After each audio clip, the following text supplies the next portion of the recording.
మనల్ని మనం పరిచయం చేసుకోవడం వినడానికి చాలా తేలికైన విషయంలా అనిపిస్తుంది కదా. కానీ ఒక ముఖ్యమైన మీటింగ్లోనో లేదంటే ఒక జాబ్ ఇంటర్వ్యూలోనో tell me about yourself అని అడిగినప్పుడు చాలా మందిమి తడబడతాం. ముఖ్యంగా ఇంగ్లీష్ మాట్లాడే వాతావరణంలో మనల్ని మనం కాన్ఫిడెంట్గా ఎలా పరిచయం చేసుకోవాలి. ఈరోజు మనం దాని గురించే కాస్త లోతుగా చర్చిద్దాం. మన ఉద్దేశ్యం కేవలం కొన్ని వాక్యాలు నేర్చుకోవడం కాదు, దాని వెనుక ఉన్న సైకాలజీ, కల్చరల్ విషయాలు కూడా అర్థం చేసుకోవడం. మీరు చెప్పింది చాలా నిజమిది. ఇది కేవలం భాషకు సంబంధించిన విషయం అస్సలు కాదు. రీసెర్చ్ ఏం చెప్తుందంటే, మనం ఒక వ్యక్తిని కలిసిన మొదటి 7 సెకండ్లలోనే మన బ్రెయిన్ వాళ్ళ మీద ఒక ఒపీనియన్ ఫామ్ చేసేసుకుంటుంది. 7 సెకండ్లా? అంతే, జస్ట్ 7 సెకండ్స్. మనం హలో చెప్పి మన పేరు చెప్పేలోపే ఆ టైం అయిపోతుంది. ఆ కొద్ది క్షణాల్లో మనం వాడే మాటలు, మన బాడీ లాంగ్వేజ్, ఆ వాయిస్లో కాన్ఫిడెన్స్ అన్నీ కలిపి ఒక ముద్ర వేస్తాయి. 7 సెకండ్లంటే చాలా ప్రెషర్ కదా.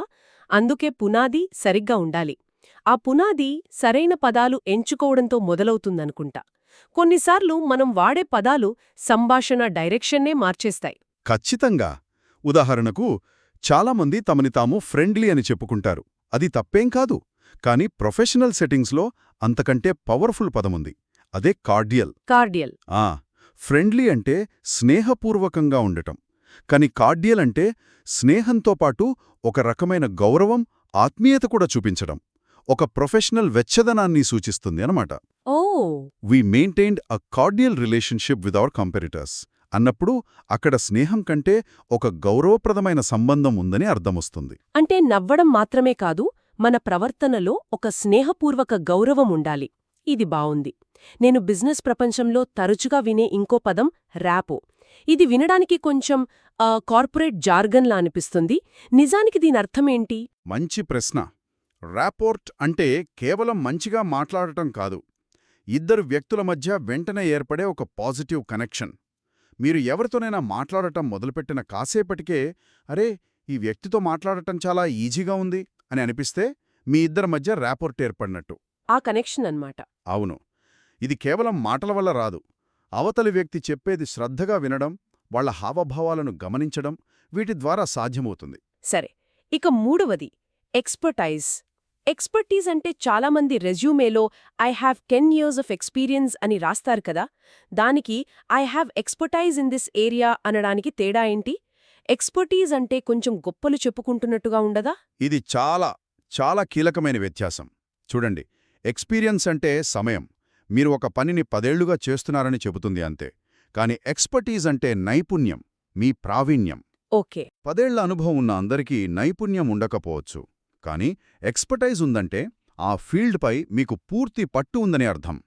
గొప్పగా అనిపించకుండా ఉండాలంటే దానికొక ఉదాహరణ జత చేయాలి. My expertise in supply chain optimization helped my previous company reduce costs by 15% అని చెప్పినప్పుడు అది ఫ్యాక్ట్, గొప్ప కాదు. పదాలు పునాది అయితే వాటిని వాక్యాలుగా మార్చే గ్రామర్ కూడా అంతే ముఖ్యం కదా. ముఖ్యంగా నాన్ నేటివ్ స్పీకర్లు టెన్సుల విషయంలో బాగా కన్ఫ్యూజ్ అవుతారు. అవును. కానీ 2 ముఖ్యమైన టెన్సుల మధ్య తేడా తెలిస్తే చాలు. మొదటిది ప్రెజెంట్ సింపుల్ టెన్స్. దీన్ని మనం మన గురించి, పర్మనెంట్ విషయాలు చెప్పడానికి వాడతాం. మీ ఉద్యోగం, మీ స్కిల్స్, మీరు ఎక్కడ ఉంటారు, ఇలాంటివి. I work as an SAP consultant, లేదా she specialises in plant maintenance systems. Oh, అంటే ఇది మన ప్రొఫెషనల్ ఐడెంటిటీ కార్డ్ లాంటిది. కరెక్ట్. మరి రెండోది అజెంట్ కంటిన్యూస్ టెన్స్. దీన్ని మనం ప్రస్తుతం జరుగుతున్న, అంటే టెంపరరీ పనుల గురించి చెప్పడానికి వాడతాం. ఉదాహరణకు, మీరు ప్రస్తుతం చేస్తున్న ప్రాజెక్ట్ గురించి చెప్పాలంటే I'm currently working on an S/4HANA migration project అనాలి. లేదా ఐఎమ్ లెర్నింగ్ జర్మన్ లాగా. ఖచ్చితంగా. ఈ రెండింటినీ కలిపితే మీ పరిచయం చాలా డైనమిక్గా ఉంటుంది. I'm a data scientist and I'm currently developing A predictive model. ఇందులో మీ పర్మనెంట్ రోల్, ప్రస్తుత పని రెండూ స్పష్టంగా తెలుస్తాయి. సరే, ఈ పదాలు, టెన్స్లు అన్నీ థీరీగా బావున్నాయి. కానీ నిజమైన ప్రెషర్లో, అంటే ఒక ఇంటర్వ్యూలో ఉన్నప్పుడు ఇవన్నీ గుర్తుపెట్టుకుని మాట్లాడటం ఎలా? అసలొక మంచి ఇంటర్వ్యూ పరిచయం ఎలా ఉంటుంది? మనం ఒక మంచి ఉదాహరణ చూద్దాం. ఒక అభ్యర్థి ఎలా పరిచయం చేసుకుంటున్నారని అనుకుందాం. Good morning, my name is Sarah Chen. I'm a marketing professional with 5 years of experience specializing in digital campaigns. In my current role, I led a team that developed and launched campaigns which increased our customer engagement by 40% over the past 2 years. I'm very interested in this position because your company's innovative approach aligns perfectly with my expertise. Wow, ఇది చాలా పాలిష్డ్గా ఉంది, చాలా క్లియర్గా ఉంది. అవును, దీని structure చూద్దాం. మొదట పేరు, తర్వాత ప్రొఫెషన్, ఆ తర్వాత కేవలం బాధ్యతలు చెప్పకుండా కొలవగల విజయాన్ని అంటే 40% ఇంక్రీజ్ దాన్ని హైలైట్ చేశారు. అది చాలా ముఖ్యం. అవును, నంబర్స్ ఎప్పుడూ ఇంపాక్ట్ క్రియేట్ చేస్తాయి. కరెక్ట్. చివరగా ఆ ఉద్యోగంపై తన ఆసక్తిని, కంపెనీ లక్ష్యాలతో తన నైపుణ్యం ఎలా సరిపోతుందో చెప్పి ముగించారు. ఇదొక కథలా ఉంది. సరే, ఇది బెస్ట్ కేస్. మరి వర్స్ట్ కేస్, చాలా మంది చేసే తప్పేంటి? చాలా కామన్ మిస్టేక్ ఇది. Hi, I'm Sarah. I have 5 years of experience in marketing. I worked on many campaigns. I am a hard worker. I want this job. ఇది చాలా జనరల్గా ఉంది. అవును, ఇందులో నిర్దిష్టత లేదు. మెనీ క్యాంపెయిన్స్ అంటే ఎన్ని? హార్డ్ వర్కర్ అని ఎవరైనా చెప్పుకోవచ్చు. దానికి ప్రూఫ్ ఏంటి? ఇక్కడ ఎక్స్పర్టీజ్ లేదు, కేవలం ఎక్స్పీరియన్స్ మాత్రమే ఉంది. అర్థమైంది. ఇక మరో కష్టమైన సిచ్యువేషన్, నెట్వర్కింగ్ ఈవెంట్. అక్కడ అప్పటికే మాట్లాడుకుంటున్న గ్రూప్లో చేరడం అంటే చాలా ఇబ్బందిగా ఉంటుంది. అవును, అక్కడ కొంచెం సున్నితంగా ఉండాలి. ఒక మంచి అప్రోచ్ ఏంటంటే, వాళ్ల సంభాషణకు దగ్గరగా వెళ్ళి, వాళ్ళు మాట్లాడుతున్నది కాసేపు విని, సరైన టైంలో కళ్ళలోకి చూస్తూ, excuse me, I couldn't help but over here your discussion on AI in logistics. It's fascinating. Mind if I join you? I'm Alex by the way. I work on technology implementation. ఇది చాలా స్మూత్గా ఉంది.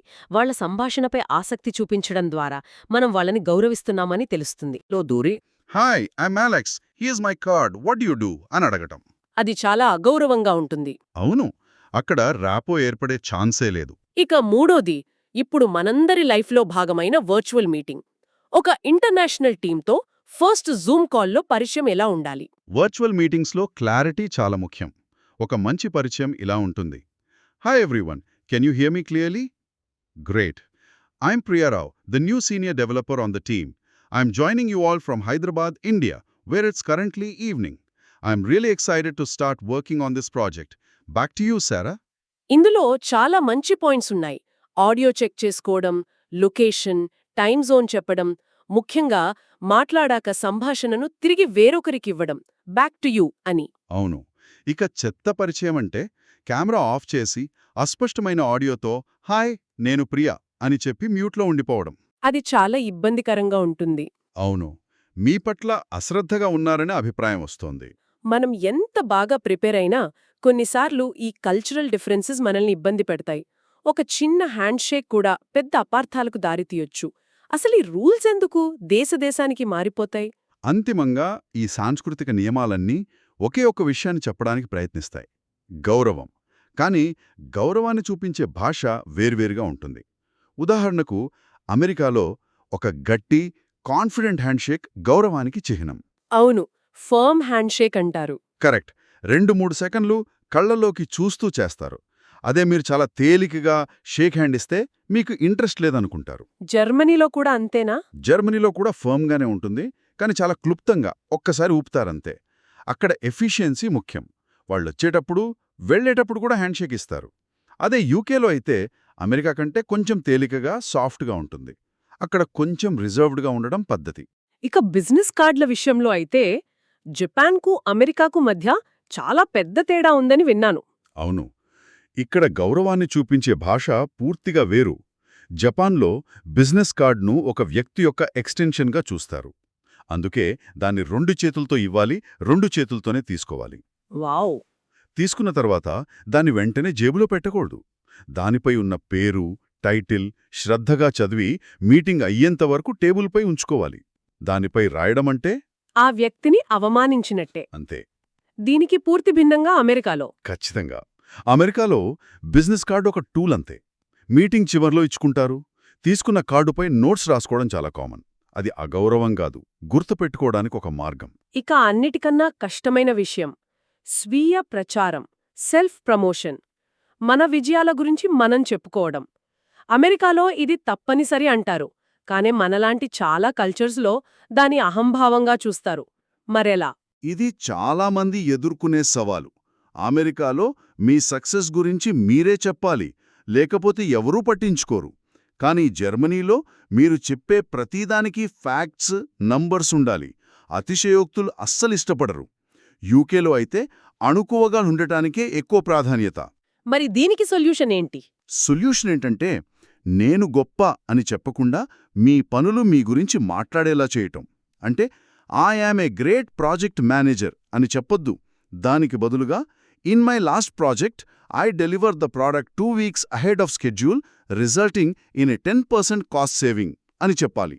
ఇది వాస్తవం, గొప్ప కాదు. అంటే ఫ్యాక్ట్స్ని present చేయాలి, ఒపీనియన్స్ని కాదు.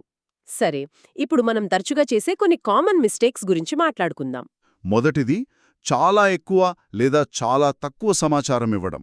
కొందరు వాళ్ళ ఫస్ట్ జాబ్ నుండి మొత్తం కథ చెప్పేస్తారు. అది వినేవారికి బోర్ కొడుతుంది. మరికొందరు ఐ వర్క్ ఇన్ ఐటీ అని ఒక్క ముక్కలో ముగించేస్తారు. అవును, అది కూడా ఇంట్రెస్ట్ని చంపేస్తుంది. సందర్భానికి అవసరమైనంత సమాచారం 1 నిమిషంలో చెప్పాలి. ఇంకొక పెద్ద తప్పు నేను చాలా మందిలో చూశాను: క్షమాపణ ధోరణి.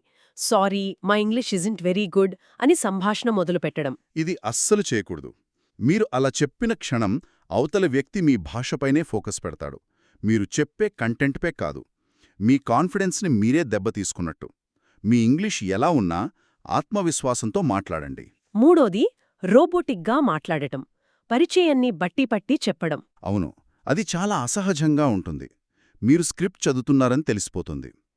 ముఖ్యమైన పాయింట్స్ గుర్తుంచుకోండి, కానీ ప్రతి పదాన్ని బట్టి పట్టకండి. అప్పుడే సంభాషణ సహజంగా ఉంటుంది. చివరిగా, మనం ఏం చెప్పాలో ఆలోచిస్తూ ఎదుటివారు చెప్పేది వినకపోవడం. ఇది అన్నిటికన్నా పెద్ద తప్పు. పరిచయం అనేది 1 వే స్పీచ్ కాదు, 2 వే కన్వర్జేషన్కి స్టార్టింగ్ పాయింట్. అవతలి వ్యక్తి చెప్పేది వినకపోతే మీరు వాళ్ళపై ఆసక్తి చూపడం లేదని అర్థం. మంచి పరిచయం అంటే మీ గురించి చెప్పడమే కాదు, అవతలి వారి గురించి తెలుసుకోవడం కూడా. ఈ మొత్తం చర్చ నుండి మనం నేర్చుకున్నవి ఒకసారి చూస్తే, మొదటి 7 సెకండ్ల ప్రాముఖ్యత, కార్డియల్, ర్యాపో, ఎక్స్పర్టీజ్ లాంటి పవర్ఫుల్ పదాలు వాడటం, అలాగే ప్రెజెంట్ సింపుల్, ప్రెజెంట్ కంటిన్యూస్ టెన్స్లతో మన కథను డైనమిక్గా చెప్పడం. వీటితో పాటు సందర్భానికి తగినట్లుగా మన పరిచయాన్ని మార్చుకోవడం. ఇంటర్వ్యూకి ఒకటి, నెట్వర్కింగ్కి ఇంకొకటి. అన్నిటికన్నా ముఖ్యంగా కల్చరల్ అవేర్నెస్. వేరువేరు సంస్కృతులు గౌరవాన్ని ఎలా చూపిస్తాయో అర్థం చేసుకోవడం. అంతిమంగా, దీని అర్థమేంటంటే ప్రిపరేషన్కి, ఆథెంటిసిటీకి, అంటే సహజత్వానికి మధ్య ఒక బ్యాలెన్స్ సాధించడం. ఖచ్చితంగా. మీరొక స్క్రిప్టును బట్టి పట్టకూడదు, కానీ మీరు గురించి చెప్పాల్సిన 3-4 కీలకమైన అంశాలు స్పష్టంగా గుర్తుండాలి. ఆ తయారీ మీకు కాన్ఫిడెన్స్ ఇస్తుంది. ఆ కాన్ఫిడెన్స్ మీ మాటల్లో సహజత్వాన్ని తెస్తుంది. అంతిమంగా, ఒక మంచి పరిచయం లక్ష్యం మీ సామర్థ్యాన్ని తెలియజేయడం, అవతలి వ్యక్తి పట్ల గౌరవాన్ని చూపించడం. ఈ రెండింటి మధ్య బ్యాలెన్స్ సాధించడమే సక్సెస్. అద్భుతంగా చెప్పారు. ముగించే ముందు వినేవాళ్లను ఆలోచింపజేసే ఒక ప్రశ్న. తప్పకుండా. నా చివరి ఆలోచన ఇది. పరిచయం వెనుకున్న మాటలు, హావభావాలు, ఈ కల్చరల్ రూల్స్, ఇవన్నీ దాటి ఒక వ్యక్తి నిజంగా తెలియజేయాలనుకునే ప్రధానమైన లక్షణం ఏంటి? అది నమ్మకమా, సామర్థ్యమా, లేదా స్నేహభావమా? మీ ప్రొఫెషన్లో మీ లక్ష్యాలను బట్టి ఈ మూడింటిలో దేనికి మీరు ఎక్కువ ప్రాధాన్యత ఇస్తారు? మరి భాషపై పూర్తి పట్టు లేకపోయినా ఆ ప్రధాన లక్షణాన్ని మీరు ఎలా ప్రభావవంతంగా తెలియజేయగలరు? దీని గురించి ఆలోచించండి.